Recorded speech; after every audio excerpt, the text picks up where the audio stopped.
Hello, good morning everyone. Manang Leads again for another video.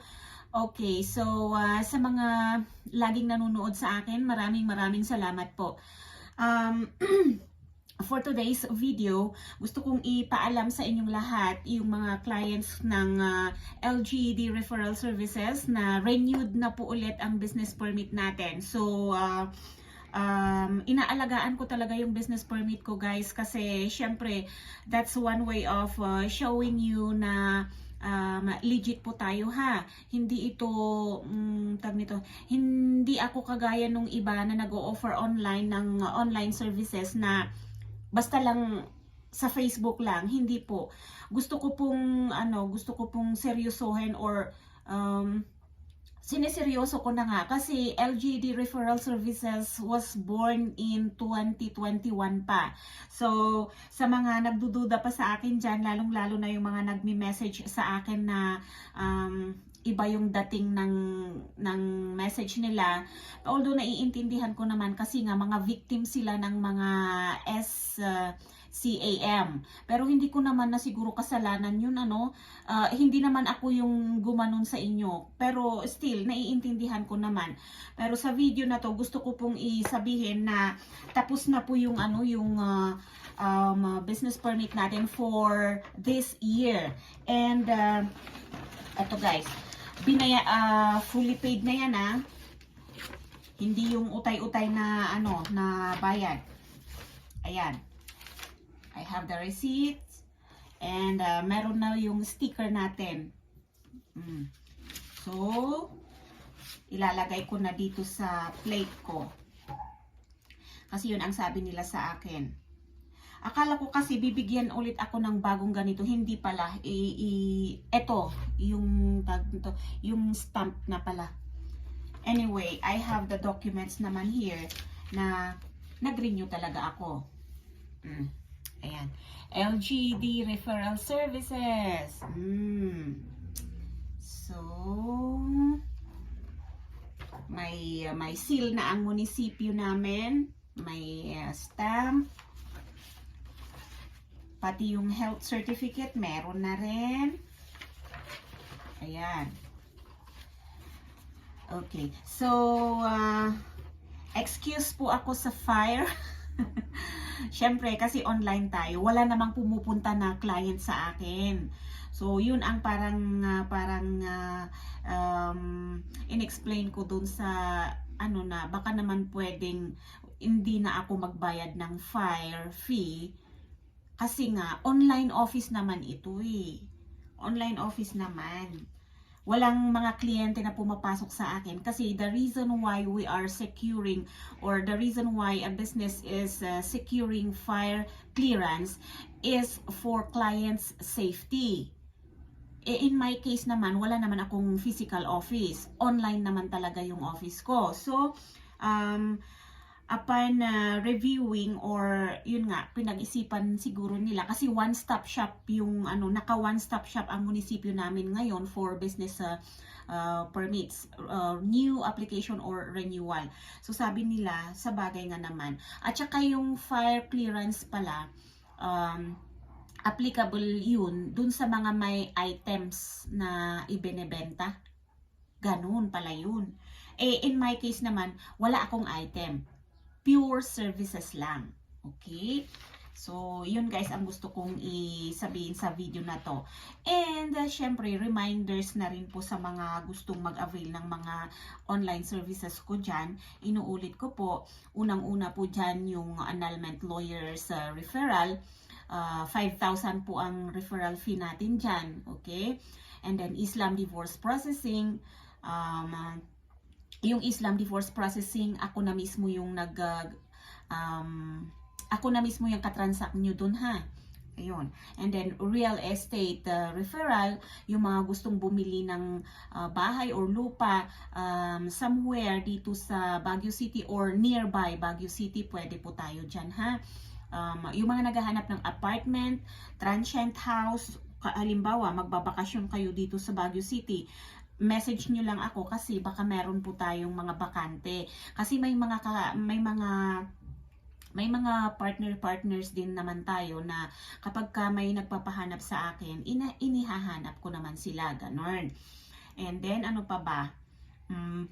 Passporting pa rin, hindi yan nawawala. Nationwide po tayo ha, dun sa sa passporting, sa PSA appointment, yan.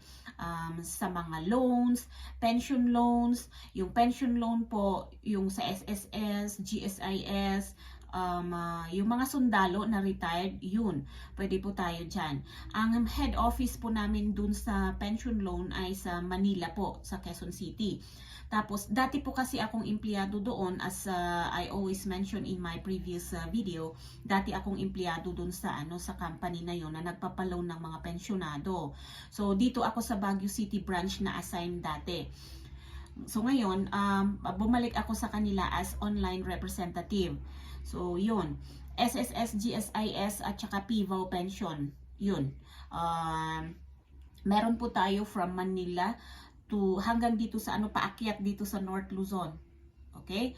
Wala pa sa Mindanao, Visayas, wala pa, sorry po. Malay natin pagka nag-isip-isip si boss, magbo-branch out din sa sa Visayas and Mindanao. Okay. So, ano pa? Yung mga ibang loans, pasensya na po guys, pero exclusive lang yun para sa mga taga Baguio and Benguet talaga. Residents ng Baguio, Benguet. So, medyo limited yung mga qualified na mag-loan kasi limited din yung as in na in-specify ng company na permanent residents ng Baguio and Benguet. So sorry po sa mga nagtatanong kasi marami silang offer may OFW loan, may car loan, real estate loan, salary loan, yun. Kaso, exclusive lang sila dito sa Baguio and Benguet. Pero yung pension loan, kahit nasa Manila ka man, sa La Union ka man, sa Pangasinan ka man, Laguna, meron po tayo niyan. Wag lang po sa Visayas at Mindanao. Ganon din po sa annulment lawyer, guys. Hindi po tayo tumatanggap ng ng taga Mindanao or Visayas. Kasi syempre, Luzon si attorney. Luzon si attorney mahirap naman kung tatanggap siya ng Visayas or Mindanao. Maliban kung dito kayo kinasal.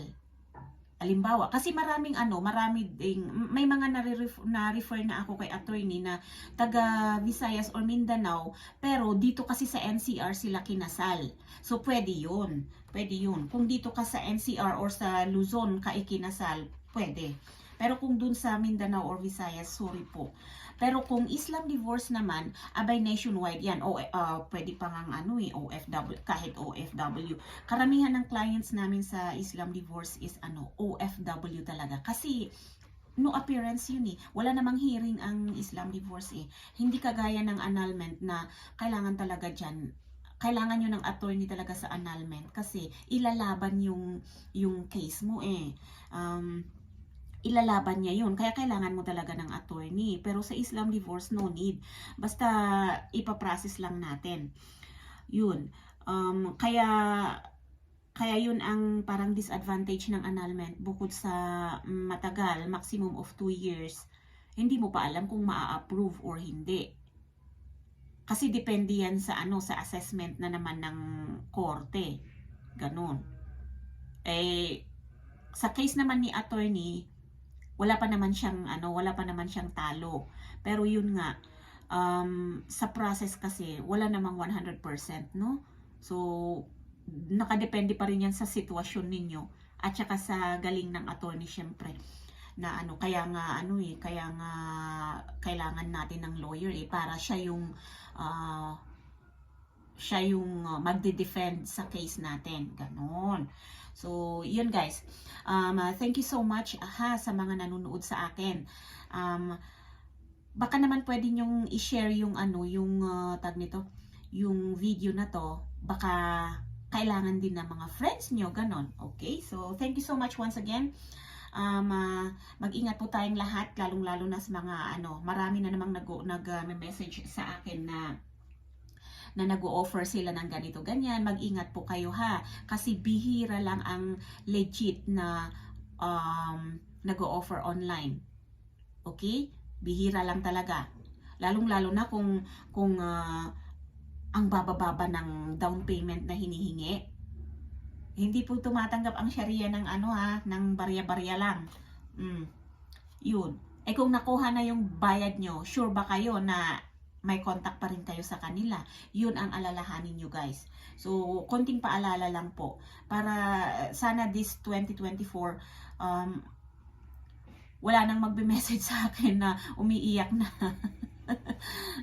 Itinakbo yung pera. Sana naman wala nang ganun guys. Okay? So, thank you so much once again. Bye-bye na talaga. Ingat-ingat.